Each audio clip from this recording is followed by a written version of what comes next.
신약성경 누가복음 7장 1절부터 10절까지 말씀을 봉독합니다. 예수께서 자기의 모든 말씀을 백성들에게 들려주신 뒤에 가버나움으로 가셨다. 어떤 백부장의 종이 병들어 거의 죽게 되었는데 그는 주인에게 소중한 종이었다.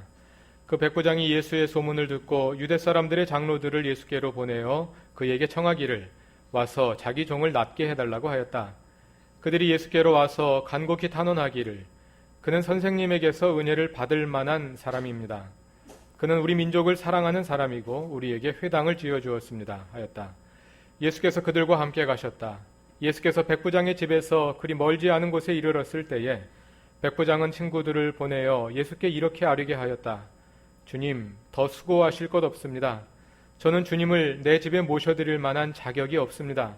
그래서 내가 주님께로 나아올 엄두도 못 냈습니다. 그저 말씀만 하셔서 내 종을 낫게 해주십시오. 나도 상관을 모시는 사람이고 내 밑에도 병사들이 있어서 내가 이 사람더러 가라고 하면 가고 저 사람더러 오라고 하면 옵니다. 또 내 정도로 이것을 하라고 하면 합니다.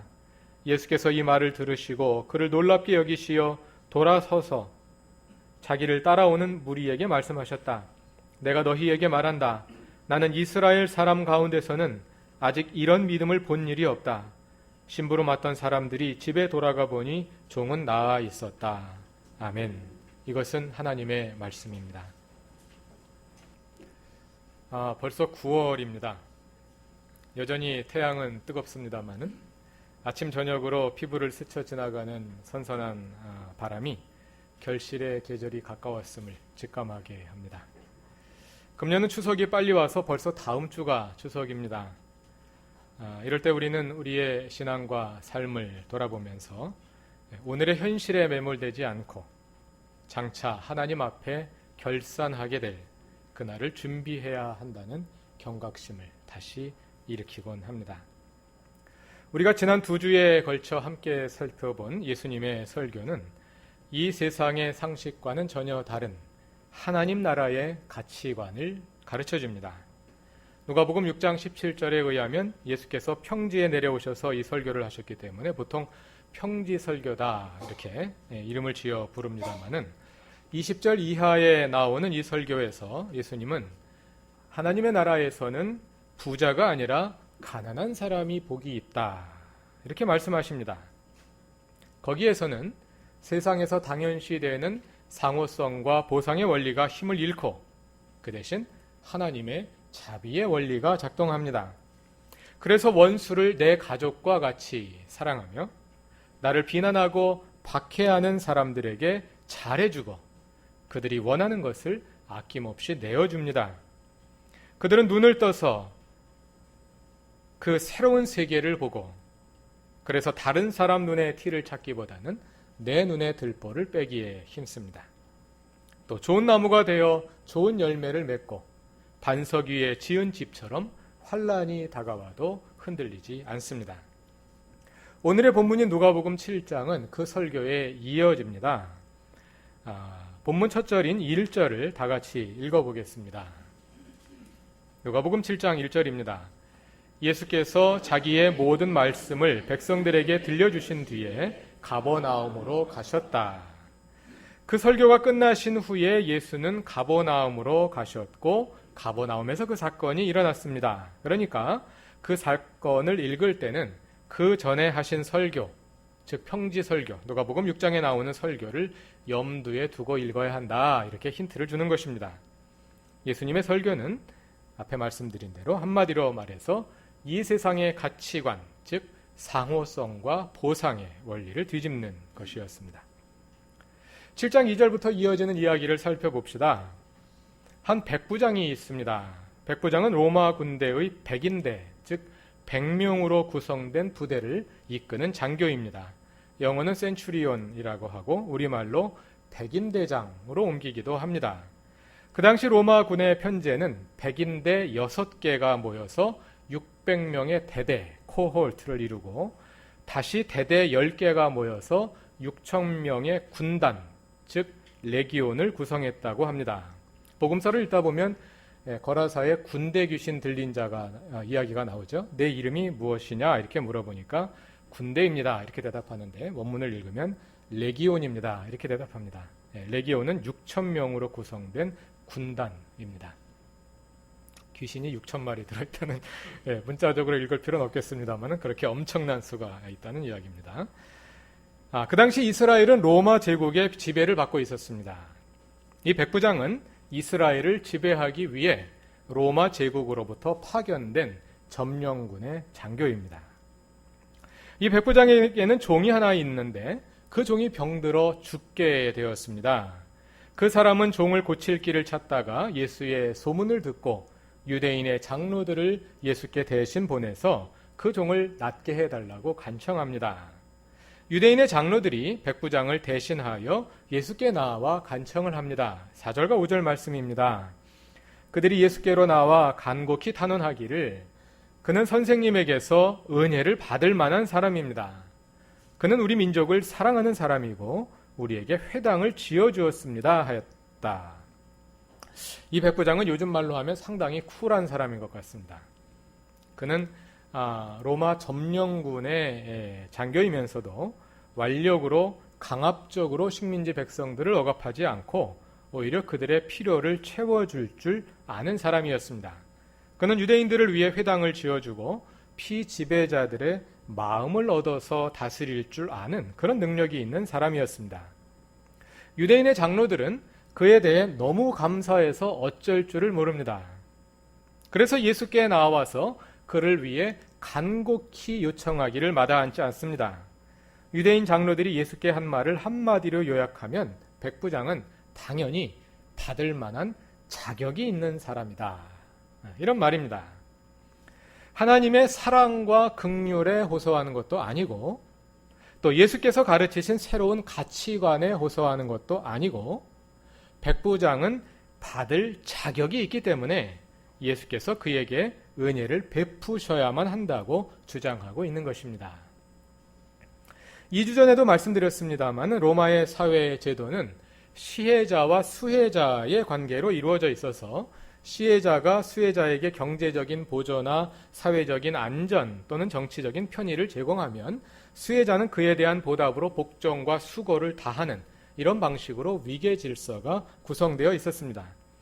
유대인 장로들은 이러한 그 당시 세계의 상식에 따라 말하는 것입니다. 그는 점령군의 장교로서 피지배자들을 위해서 경제적인 지원을 아끼지 않았으므로 요즘 말로 하자면 교회당 건축비를 전액 부담했으므로 당연히 예수로부터 받을 자격이 있다. 이런 이야기입니다. 매우 상식적인 말입니다. 당연하게 들리는 말입니다. 그러나 하나님의 입장에서 보자면 전혀 가당치 않은 말입니다. 우리 가운데 하나님으로부터 받을 자격이 있어 받은 사람이 누가 있습니까? 만일 받은 자격이 있어서 받는 거라면 다시 말해서 우리가 하나님께 드린 만큼만 그만큼 보상으로 받는 거라면 우리 가운데 구원받기에 충분할 만큼 하나님께 드린 사람이 어디 있으며 또 그리할 수 있는 사람이 어디 있겠습니까? 이 유대인의 장로들의 눈에 하나님은 없습니다. 그들에게는 거대한 로마 제국이 있을 뿐입니다. 그리고 그 서슬이 시퍼런 로마 점령군의 장교가 그들을 위해 따뜻한 미소를 지어주고 곡간을 털어 큰 은혜를 베풀어 주었을 때 그들은 너무나도 감사하고 행복해서 어쩔 줄을 모르는 것입니다. 그래서 예수 앞에 나와 너무도 간곡하게 그 은혜를 갚아달라고 요청하는 것입니다. 그런데 6절을 보면 예수께서 그들을 따라가십니다. 예수도 백부장의 은혜를 보상하기 위해 가는 걸까요? 만일 그렇다면 그것은 예수께서 바로 앞 6장에서 하신 설교를 스스로 뒤집으시는 것이 됩니다. 예수는 바로 앞에 하신 평지 설교에서 로마 제국의 상호성과 보상의 원리를 따라 행동하지 말고 자비의 원리를 따라 원수를 사랑하라고 가르치셨기 때문입니다. 로마군 백부장이 누굽니까? 우리 역사에 비추어 말하자면 일제강점기에 우리나라를 지배하기 위해 파견된 일본 총독부의 군관과 같은 사람입니다. 이스라엘의 원수입니다. 그러나 예수는 그가 설령 원수일지라도 하나님의 자비하심의 원칙을 따라 그의 종을 불쌍히 여겨서, 그가 누구이든 그 생명을 불쌍히 여겨서 그를 고치러 가시는 것입니다.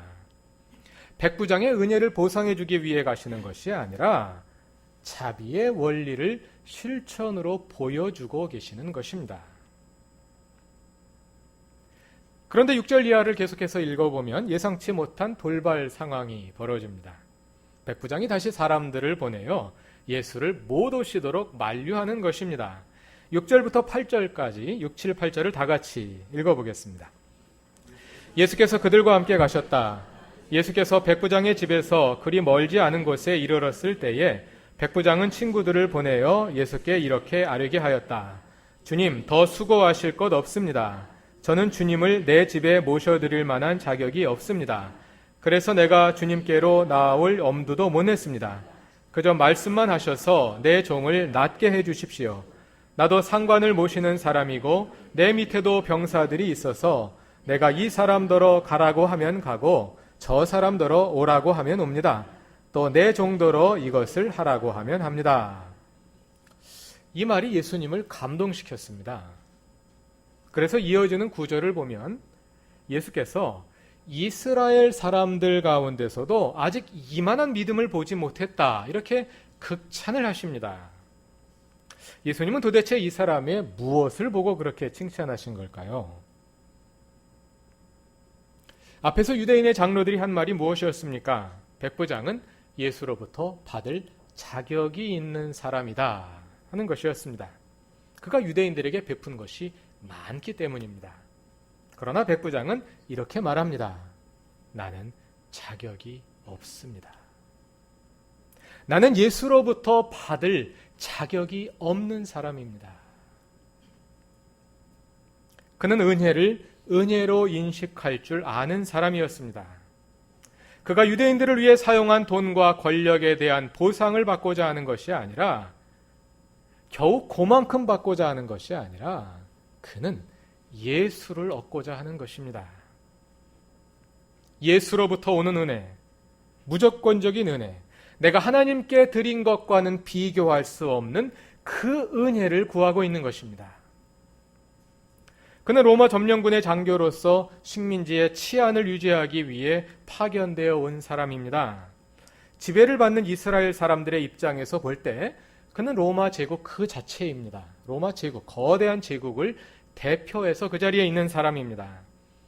비록 백부장밖에 안 되지만 그러나 이스라엘 사람들의 그 현실 속에서는 엄청난 권력입니다. 또 그는 회당을 하나 지어줄 만한 경제적인 동원력이 있는 사람입니다. 부자입니다. 누가복음 6장 24절 평지설교에서 예수는 이렇게 말씀하십니다. 너희 부요한 사람들은 화가 있다. 너희가 너희 위안을 받고 있기 때문이다. 이 백부장은 권력자이며 부자이지만 결코 그의 부와 권력으로부터 위안을 받으려고 하지 않습니다. 그래서 그는 부자이지만 부자가 아닙니다. 6장 20절에서 예수께서 이렇게 말씀하십니다. 너희 가난한 사람들은 복이 있다. 하나님의 나라가 너희 것이기 때문이다. 그는 스스로를 하나님의 은혜가 필요한 사람으로, 하나님의 나라가 필요한 사람으로 인식합니다. 그래서 그는 부자이지만 사실은 가난한 사람입니다. 그는 자신의 부와 권력이 예수께 나아가는데, 하나님의 나라를 얻는데 아무런 도움이 되지 않는다는 것을, 아무 소용이 없다는 것을 잘 알고 있습니다. 그래서 그는 예수 앞에 나와 오직 은혜를 구하는 것입니다. 8절 말씀을 보면 이 백부장은 위계 질서에 익숙한 사람처럼 보이기도 합니다. 내 위에도 상관이 있고 내 밑에도 부하가 있어 시키는 대로, 시키면 시키는 대로 다 하는데 예수님도 수고하시지 말고 그냥 시키기만 하십시오. 그럼 다 되지 않겠습니까?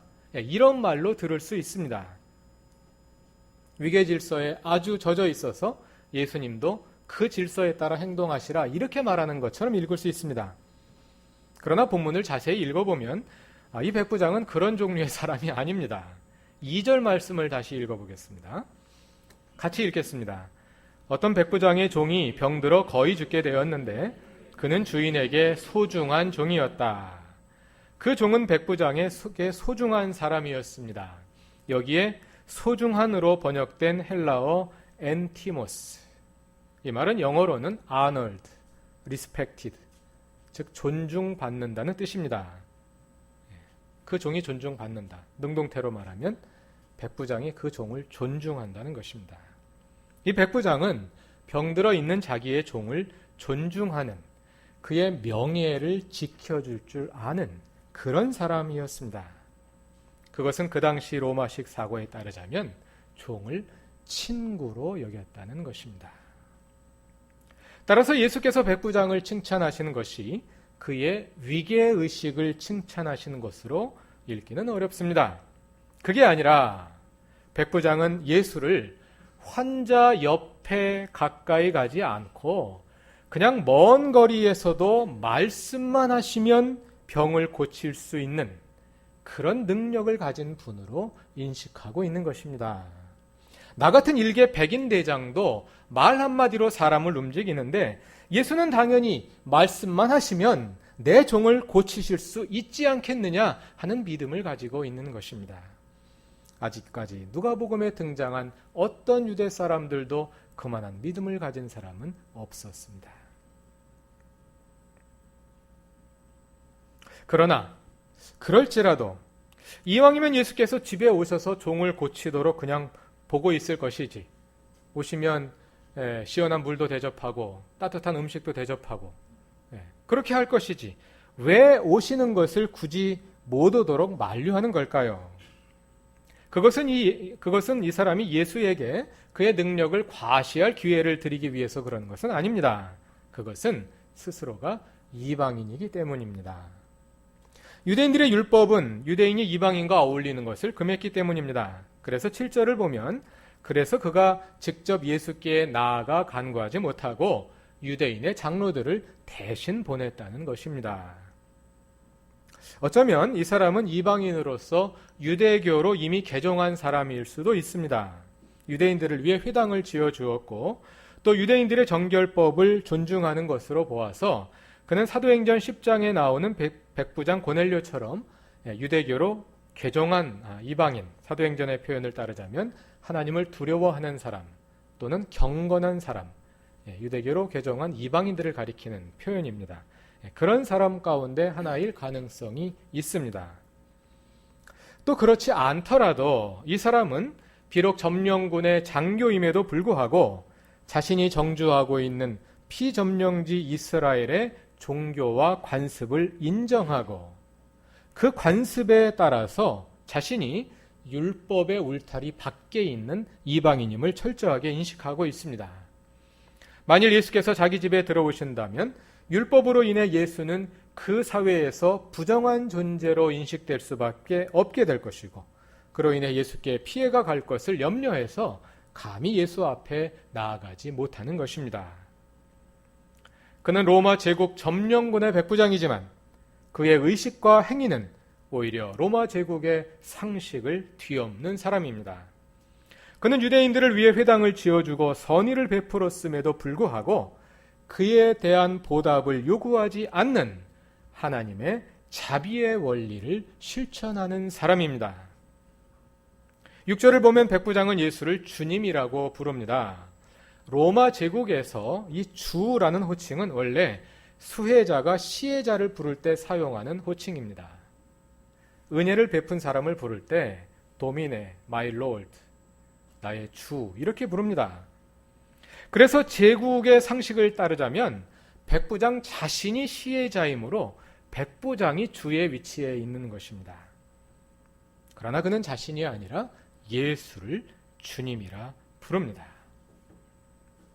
오히려 그를 위해 예수께 나온 유대인의 장로들이 철저하게 로마 제국의 신민으로 사고하며 로마의 상식을 따라 그가 시혜자로서 보상받을 자격이 있다고 주장합니다.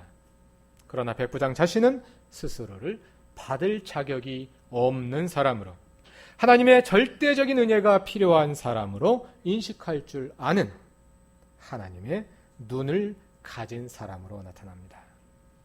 그래서 그는 자신의 종을 존중하고 친구처럼 여기는 평등의 정신을 실천하는 사람으로 나타납니다.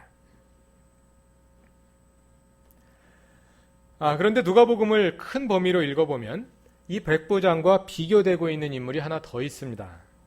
그는 누가복음 4장 27절에 나오는 예언자 엘리사 시대의 시리아 군사령관 나아만 장군입니다. 누가복음을 큰 구조로 읽어보면 4장의 나아만과 7장의 백부장이 병행되어 있는 것을 틀로 딱 맞춰서 병행되어 있는 것을 확인할 수 있습니다. 그런데 그걸 다 설명하려다 보면 오늘 설교가 너무 길어지기 때문에 다음 설교에서 자세히 설명드리려고 합니다. 오늘은 일단 그렇게 전제하고 나아만의 이야기와 백부장의 이야기를 한번 비교해서 읽어보려고 합니다. 또 그렇게 전제하지 않고 읽더라도 두 이야기를 비교해 보면 서로 관련이 많다는 것을 알게 됩니다. 열왕기 하 5장입니다. 구약성경 열왕기 하 5장을 찾아보겠습니다.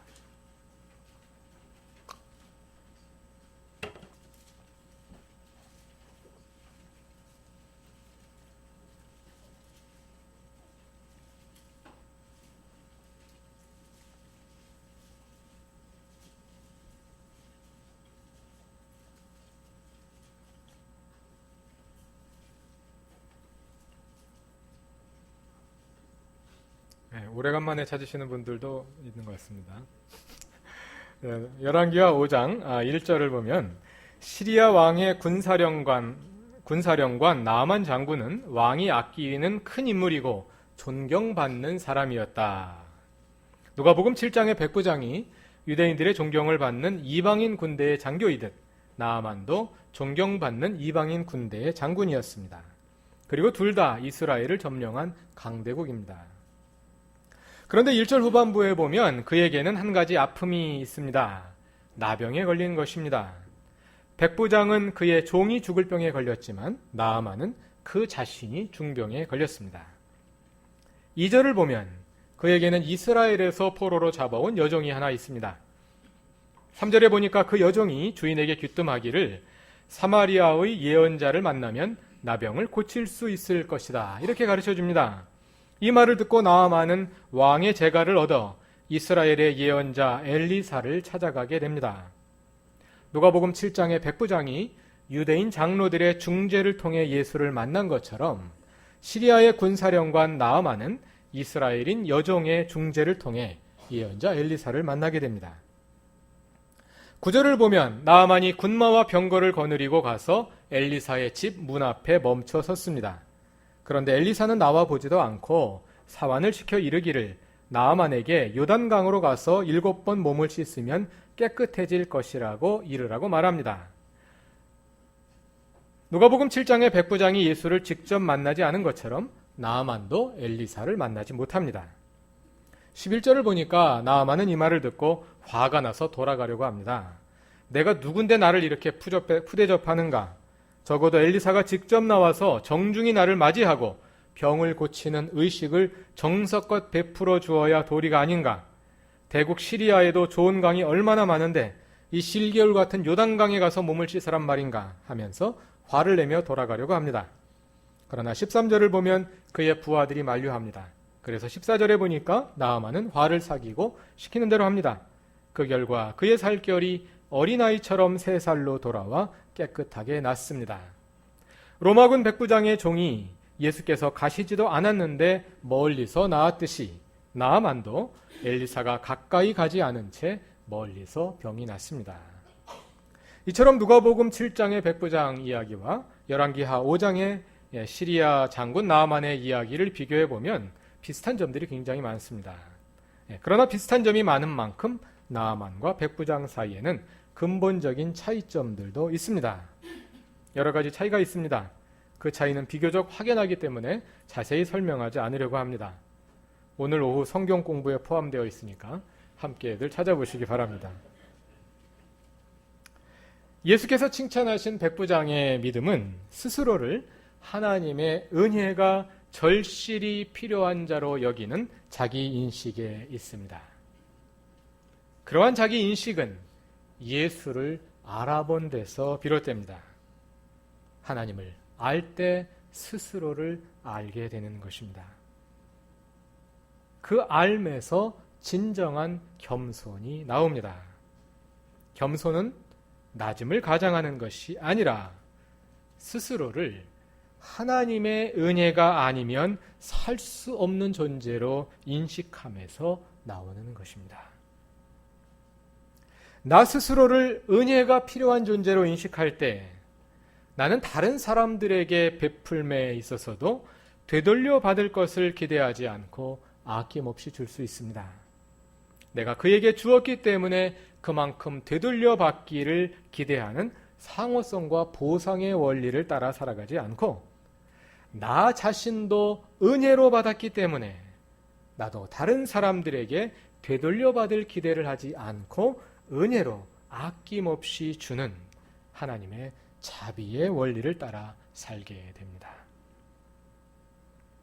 우리가 하나님의 은혜 없이는 살 수 없는 존재임을 인식할 때 우리는 감히 다른 사람 위에 있는 존재로 우리를 내세울 수 없습니다. 종을 친구로 대하고 외인을 가족처럼 대하는 진정한 사귐과 섬김을 실천하지 않을 수 없습니다. 그래서 진정한 섬김은 율법이 아니라 은혜로부터 나옵니다. 그 은혜가 함께 예배하는 모든 교우들과 함께 있기를 바랍니다. 다 같이 기도하겠습니다. 하나님, 우리에게 하나님의 은혜가 절실하게 필요합니다. 우리가 가진 것을 다 드려도 우리의 죄를 해결할 수 없고 하나님 앞에 나아갈 수 없습니다.